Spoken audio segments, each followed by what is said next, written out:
Clara Bennett lost everything before the winter snow had fully settled on the ground. 2 weeks after her father's funeral, she stood on the front porch with one backpack hanging from her shoulder and a silver compass pressed tightly inside her coat pocket. Behind her, warm yellow light spilled from the kitchen windows of the only home she had ever known. Then the deadbolt clicked shut. The sound stayed with her longer than the cold. Her stepmother, Denise, never raised her voice. That somehow made it worse. She stood in the doorway, holding folded papers from the bank, while Clara tried to understand how grief could turn into eviction so quickly. "There's nothing left for you here," Denise had said softly. The words followed Clara down the icy driveway. Her father's old pickup truck was already gone.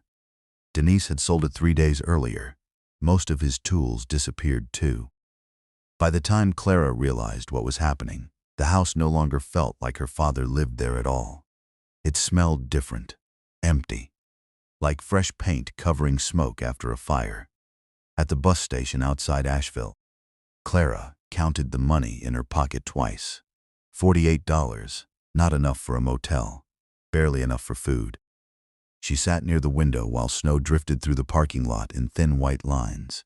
Around her, people moved with purpose. Families carried suitcases.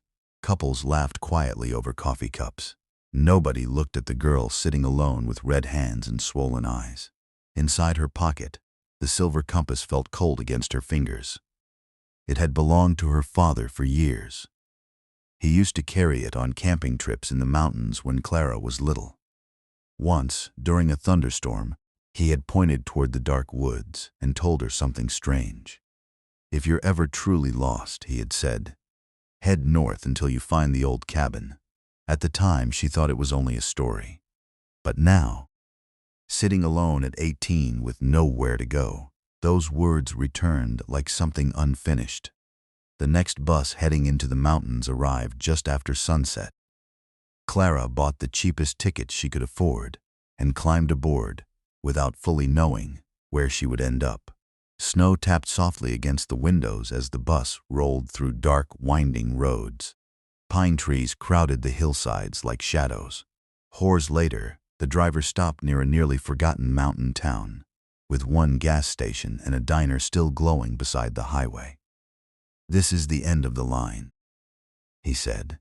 Clara stepped into the freezing night air alone. Far beyond the town, hidden somewhere inside the mountains, was a ruined cabin her father never forgot. And somehow, it was the only place left calling her home. Morning came gray and bitterly cold. Clara left the small diner before sunrise, after spending the night in a corner booth, pretending not to notice the waitress giving her free coffee refills out of pity. Outside, frost covered the sidewalks, and the mountains rose like dark walls behind the town. She unfolded the old map she had found tucked inside her father's compass case. The paper was faded and soft at the corners. A small pencil mark circled part of the mountain forest north of town. No address, no explanation. Only one word: cabin. By noon, Clara had reached the edge of the woods. Snow crunched beneath her boots, while freezing wind pushed through the trees. The trail looked abandoned for years. Broken branches blocked parts of the path, and the deeper she walked, the quieter the world became. Hours passed before she finally saw it. The cabin stood alone near the edge of a steep hill, hidden beneath tall pines and tangled vines. Part of the roof had collapsed inward. The windows were cracked. Weather-blackened boards groaned softly in the wind. It looked less like a home and more like something the mountain had tried to swallow. Still, Clara walked toward it slowly. The front door barely opened. Inside smelled of damp wood, dust, and old smoke trapped inside the walls. A rusted iron stove sat in the center of the room, beside a broken rocking chair tipped on its side. Snow drifted through holes in the roof. For a moment, disappointment hit her harder than the cold. This was what her father remembered. This ruin. She dropped her backpack onto the floor and sat beside the stove, pulling her coat tighter around herself. The silence inside the cabin felt heavy, but not empty, almost like the place had been waiting for someone to return. As daylight faded, Clara searched through old cabinets and drawers. Most were empty. Mice had chewed through blankets stacked in one corner. Water stains covered the walls. Then she noticed something strange near the stove. Long scratches marked the floorboards beneath it, not random damage. Lines deep enough to suggest the heavy stove had been dragged across the floor many times before. Clara crouched beside the marks, brushing dust away with her sleeve. The wood underneath looked smoother than the surrounding boards. Her heartbeat slowed. Someone had hidden something there once. Outside, wind howled through the trees as snow began falling harder against the roof.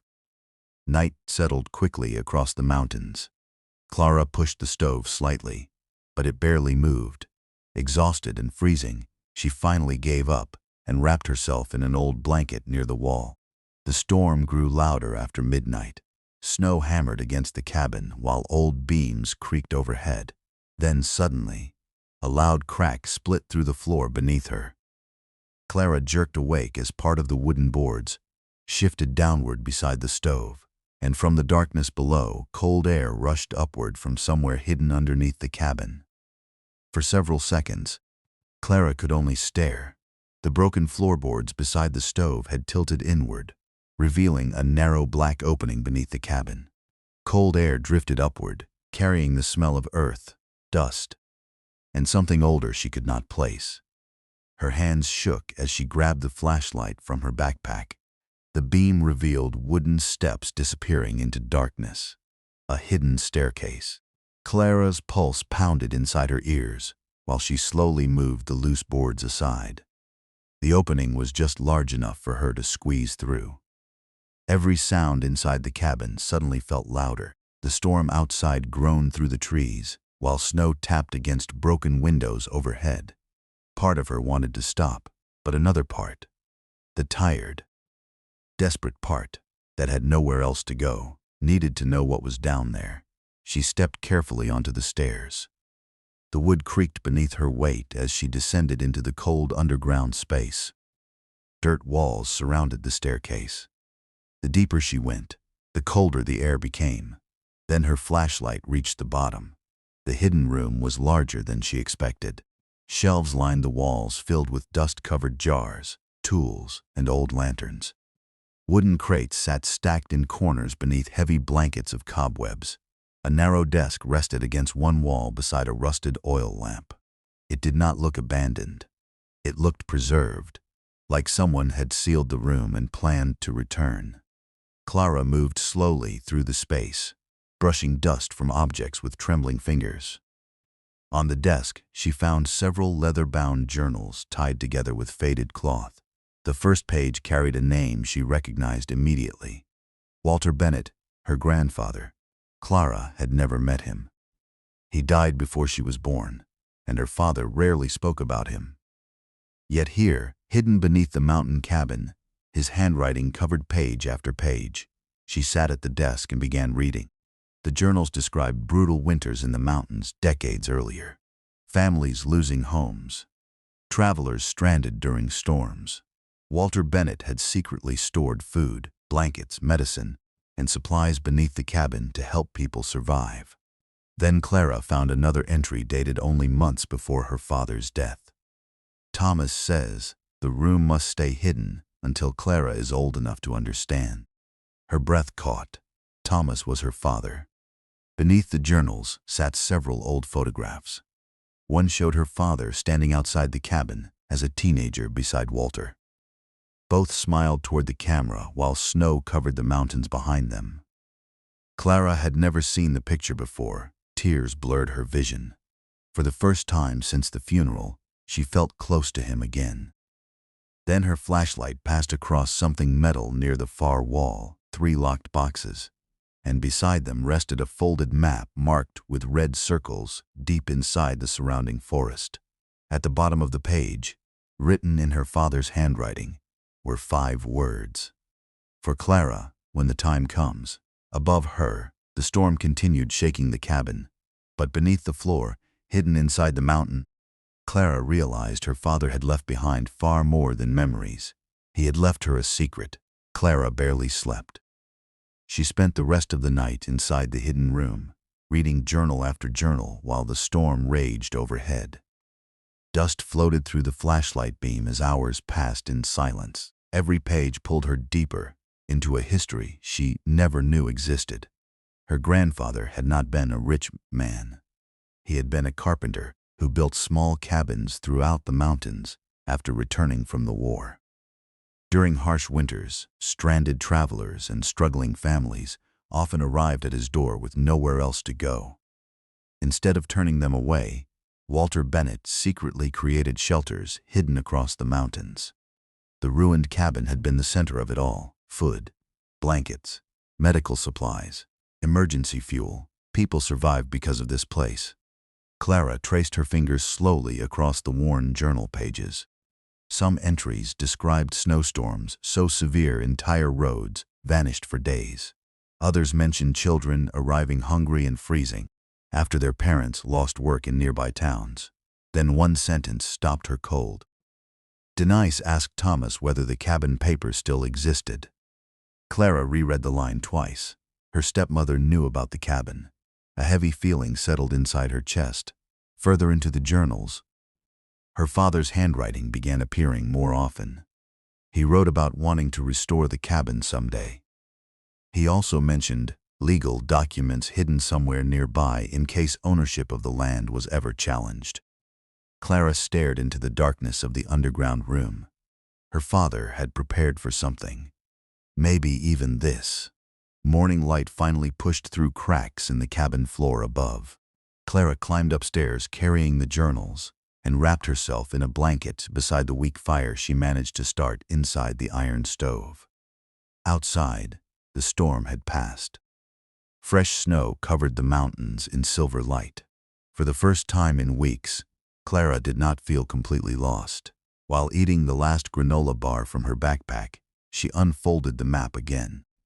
A red circle marked a spot less than a mile north of the cabin, beside a hand-drawn symbol shaped like a pine tree. At the bottom, her father had written another note. "If anything happens to me, follow the compass." Clara reached into her pocket and removed the silver compass carefully. The needle trembled before pointing north, toward the marked location. Hours later, bundled tightly against the cold, she stepped into the forest carrying the map and compass.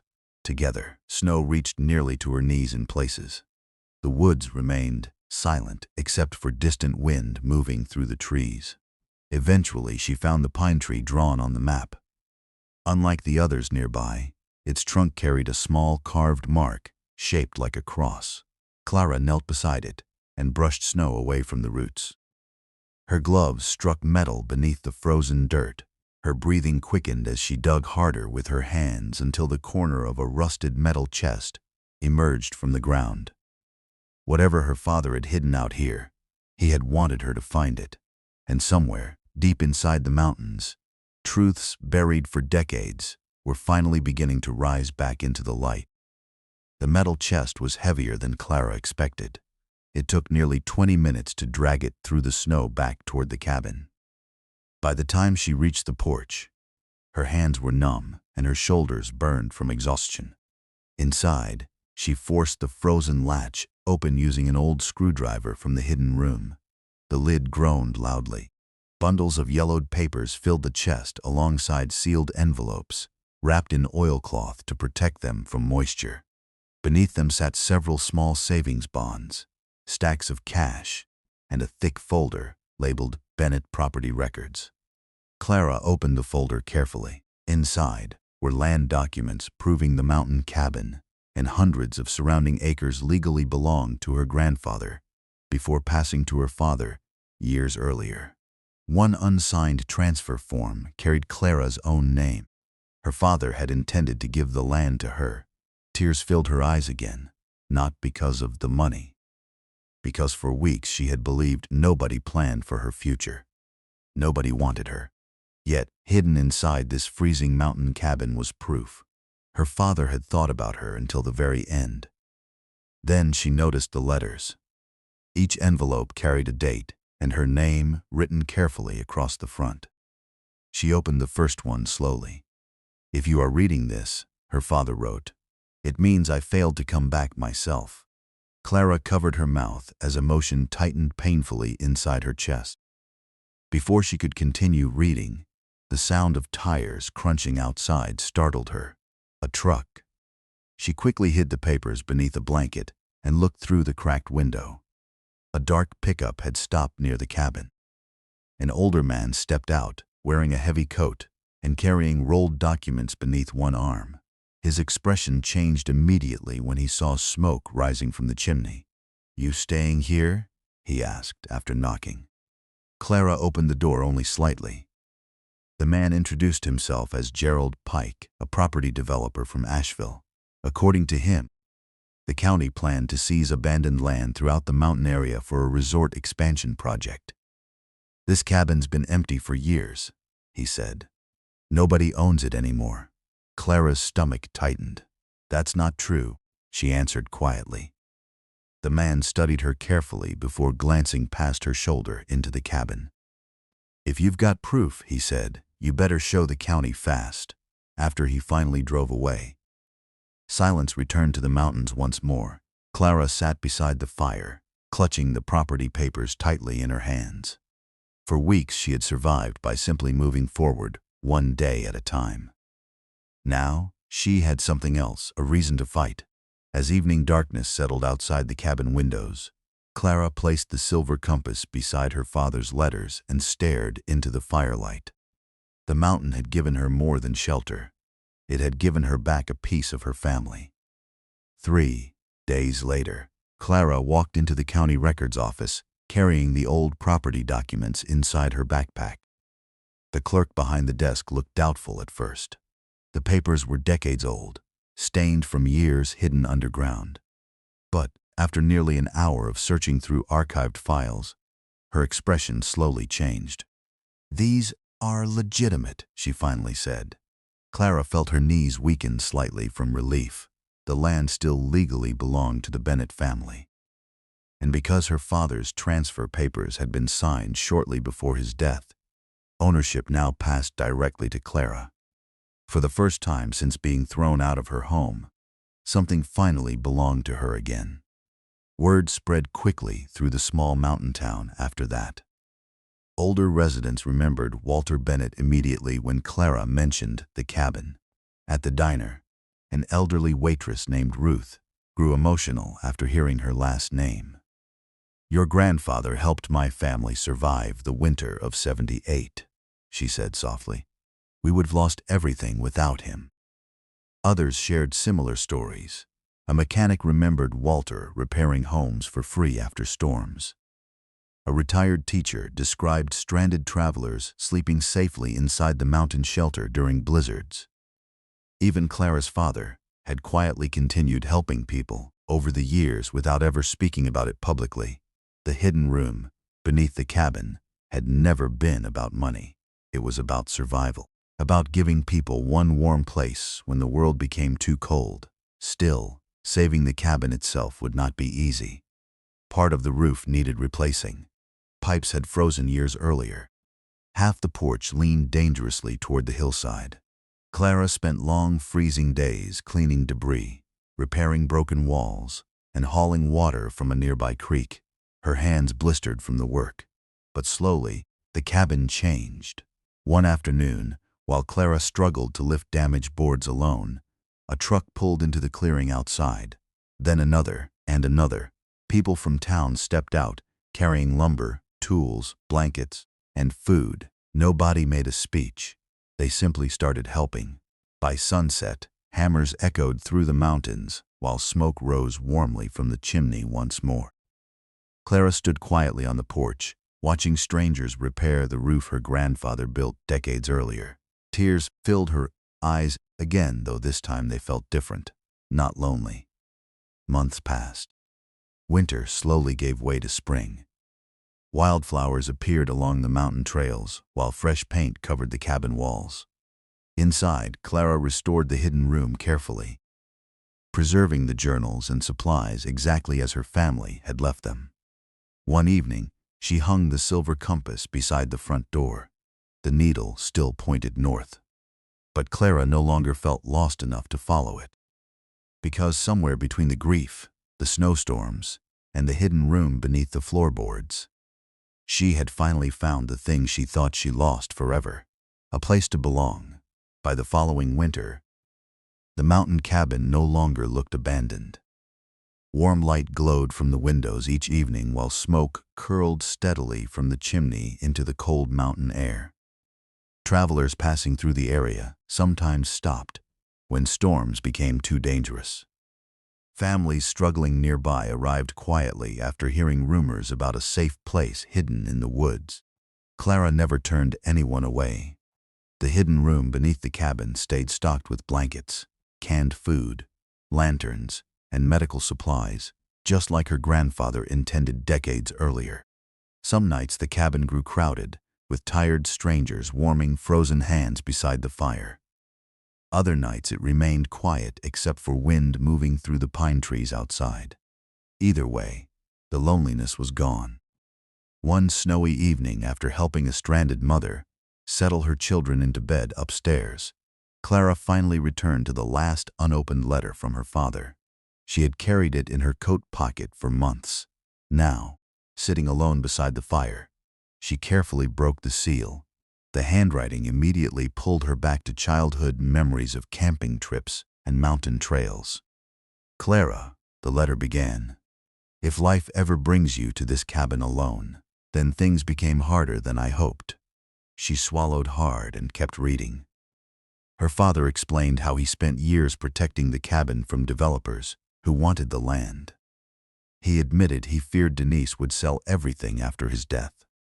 Most of all, he wrote about why he never fully told Clara the truth. "I wanted you to discover this place when you truly needed it," he wrote, "because shelter means more when you understand what it costs to lose one." Tears slipped silently down Clara's face.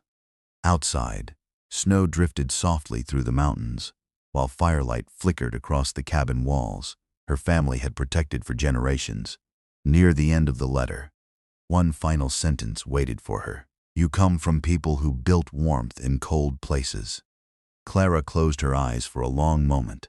Then she stood, walked to the front door, and touched the silver compass hanging beside it. The metal felt warmer now somehow, polished softly by years of hands carrying it through storms. Beyond the windows, snow covered the mountains in silence. But inside the cabin, people slept safely beside the fire. And for the first time since losing everything at 18, Clara understood something her father had known all along. Home was never just a house. Sometimes, it was simply the place that refused to let you disappear.